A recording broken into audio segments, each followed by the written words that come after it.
Hello friends, आप सभी का स्वागत है आपके अपने YouTube channel study with DK में। आज हम डिस्कस करने वाले हैं परसेंटेज। परसेंटेज अर्थमेटिक का वो चैप्टर है जिसके बिना पूरा अर्थमेटिक फीका है।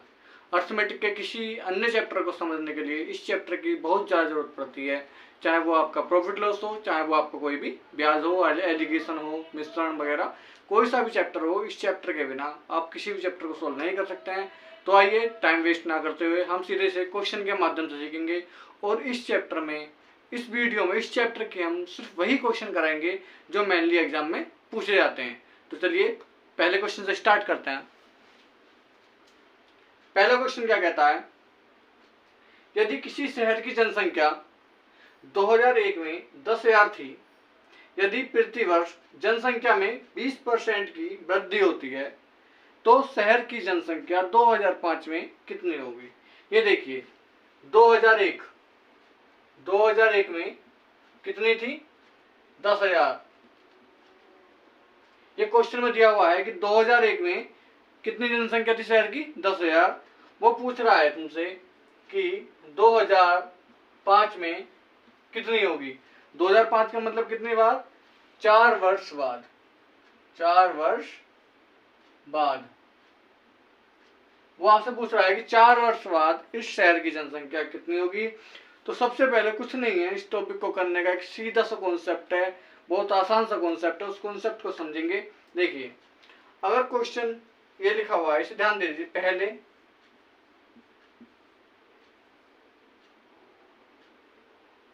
गुणा, यहाँ आएगा क्या, वृद्धि या कमी बराबर अब या बाद।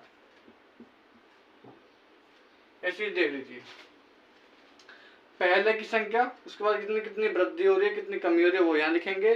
और उसके बाद संख्या जो अब मिलेगी या अब से बाद मिलेगी वो यहाँ लिख दिया जाएगा। अब देखिए सबसे पहले क्या सॉल्व करेंगे, कितने परसेंट की वृद्धि हो रही है।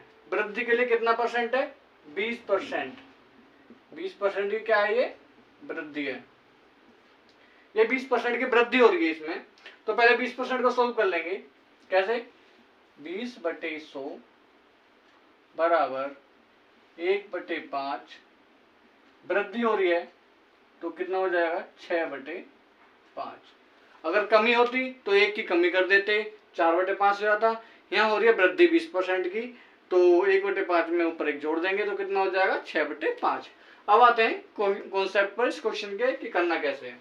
पहले मतलब 2001 में कितनी जनसंख्या थी, 10,000। इसी पे ध्यान देंगे, पहले कितनी जनसंख्या थी, 10,000। ये हमने लिख लिया है। गुणा वृद्धि या कमी कितनी हो रही है, 6/5 की। 6/5 की वृद्धि हो रही है। कितने साल तक निकालना है हमें, 4 वर्ष का। तो उसे 4 बार कर दो।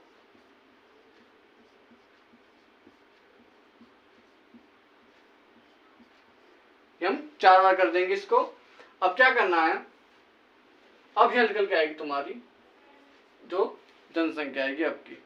ये तो है कॉन्सेप्ट। देखिए पहले की जनसंख्या कितनी थी वो लिख दिया हमने, वृद्धि या कमी कितनी हो रही है वो लिख दिया हमने, कितने बार हो रही है, 4 वर्ष तक की पूछी है। और अब जो जनसंख्या निकल के आएगी वो इसे सोल्व करने के बाद आ जाएगी। अब चलिए इसे सोल्व करते हैं। 5 से इसे काटिए, कितने बार कट जाएगा, 5 दूनी 10, 2000। फिर 5 से काटिए इसे, 5 चौक 20, 400। फिर 5 से काटिए इसे 80, और फिर 5 से काटिए इसे 16। अब क्या करना, सिंपल, अभी क्वेश्चन सॉल्व हो चुका है। अब क्या बचा आपके पास, 16 गुणा 6 गुणा 6 गुणा 6 गुणा 6। x की वैल्यू आ जाएगी, x की वैल्यू आ जाएगी। तो मल्टीप्लाई कर लीजिए, कितना आएगा, मल्टीप्लाई करके बताइए। x की वैल्यू आएगी कितनी, x बराबर 12,096। तो 4 साल बाद यानी 2005 में उस शहर की जनसंख्या कितनी हो जाएगी, 12,096। आई होप ये आपको क्वेश्चन समझ आया होगा, क्योंकि इससे आसान कोई तरीका नहीं है इस तरह के क्वेश्चन को सोल्व करने का। चलिए अगला क्वेश्चन सोल्व करते हैं। अब दूसरे क्वेश्चन में ध्यान देंगे। दूसरा क्वेश्चन क्या कहता है, दूसरा क्वेश्चन कह रहा है, यदि किसी मशीन का वर्तमान मूल्य 5,000 रुपए है, यदि प्रतिवर्ष मशीन के मूल्य में 10% की कमी होती है तो 3 साल बाद मशीन का मूल्य कितना रह जाएगा। वही तरीका है पुराने वाला जो हमने करा है, वही हम आगे करते जाएंगे। हम कोई तरीका नहीं बदलने वाले हैं किसी भी अगले क्वेश्चन में। सारे क्वेश्चंस को सिर्फ एक ही फॉर्मेट में करेंगे जिससे कि आपको समझने में आसानी रहे और आप अगले क्वेश्चन को खुद से कर पाएं। देखिए क्या करना है, मैंने क्या बताया था, मैंने लिखना पहले या वर्तमान जो भी वैल्यू दे रखी है वो गुणा, क्या करना है वृद्धि या कमी, वृद्धि या कमी करनी जो भी होगी। उसके बाद यहाँ क्या आ जाएगा तुम्हारा, अब या बाद में, अब या बाद में जो बूंद निकल जाएगा वो तुम्हारा आंसर होगा। वही करना पहले या वर्तमान, एक चीज देगा वो आपको कि पहले इतनी कीमत थी मशीन की या वर्तमान में ये कीमत की मशीन है, उसे रख देंगे। उसके बाद हम देखेंगे कि वृद्धि हो रही है उसमें मूल्य में या फिर कमी हो रही है। उसके बाद जो निकल के तुम्हारी वैल्यू आएगी वही आपका आंसर होगी। देखिए सबसे पहले क्या सोल्व करेंगे, इस 10% को सोल्व कर लेंगे। क्या है ये 10% है, 10% का मतलब क्या होता है 10/100, कितना आ गया 1/10। अब देखिए इसमें क्या हो रहा है, क्वेश्चन में कमी हो रही है, क्या हो रहा है इसमें कमी हो रही है, तो 10 में से 1 घटा देंगे, कितना हो जाएगा 9/10। ये आ जाएगा आपका सोल्व करने के बाद 10% की कमी। ये क्या है 10% की कमी है। ठीक है दोस्तों, अब चलिए इसे इसके अकॉर्डिंग सोल्व करते हैं। पहले या वर्तमान, पहले या वर्तमान मूल्य कितना है इसका 5000 रुपये है मशीन का, वो हमने लिख लिया 5000 रुपये मूल्य है मशीन का। उसके बाद गुणा वृद्धि या कमी, कमी हो रही है कितनी 9/10 की कमी हो रही है, 9/10 की कमी हो रही है। अब देखिए क्वेश्चन में पूछा 3 साल का, तो 3 साल के लिए 3 बार गुणा कर दो उसकी बराबर x, जो भी सोल्व होकर आएगा वही आपका आंसर हो जाएगा। अब देखिए 1 2 3 1 2 3 ये तीनों जीरो कट चुकी हैं, तो x की वैल्यू निकालने के लिए क्या करेंगे 9 गुणा 9 गुणा 9 गुणा 5, तो क्या हो जाएगा ये 5 गुणा 9 गुणा 9 गुणा 9।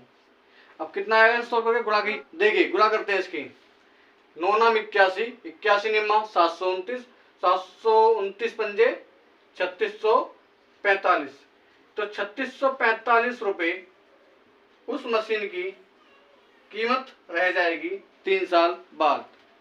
ये तरीका आप लोगों को सही लगा होगा। ये सबसे आसान कॉन्सेप्ट है इस तरह के क्वेश्चन को सोल्व करने का।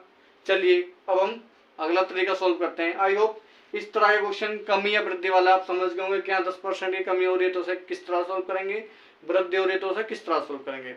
चलिए अब नेक्स्ट कॉन्सेप्ट चलते हैं जो आपके एग्जाम पॉइंट ऑफ व्यू से इंपॉर्टेंट है।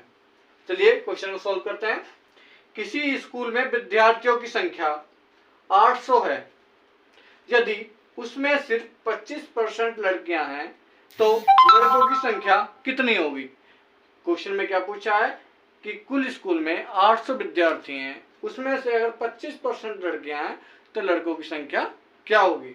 अब देखिए कोई भी चीज कितनी होती है अपने आप में 100% होती है, कोई भी चीज अपने आप में कितनी होती है 100% होती है। उसने वो 100% की वैल्यू दे दी, कितनी दे दी 100% की वैल्यू 800, 100% की वैल्यू जब 800 है।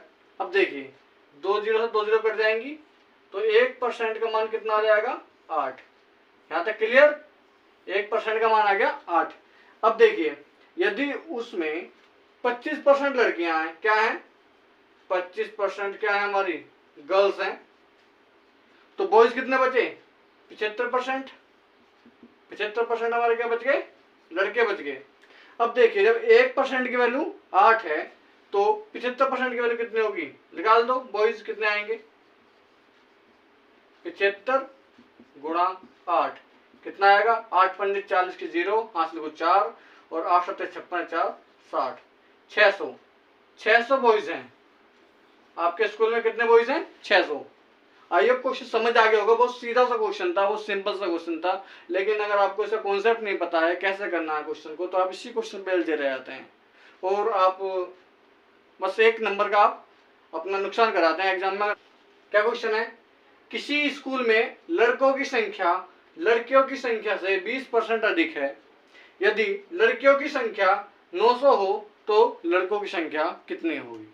क्वेश्चन अच्छा है, एग्जाम में बार बार पूछा जाता है, तो देखिए कर लेते हैं।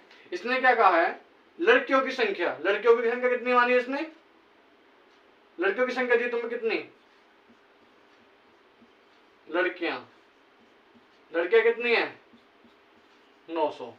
ये क्वेश्चन में दिया है कि लड़कियों की संख्या कितनी 900 है। और जो लड़कों की संख्या है, लड़कों की संख्या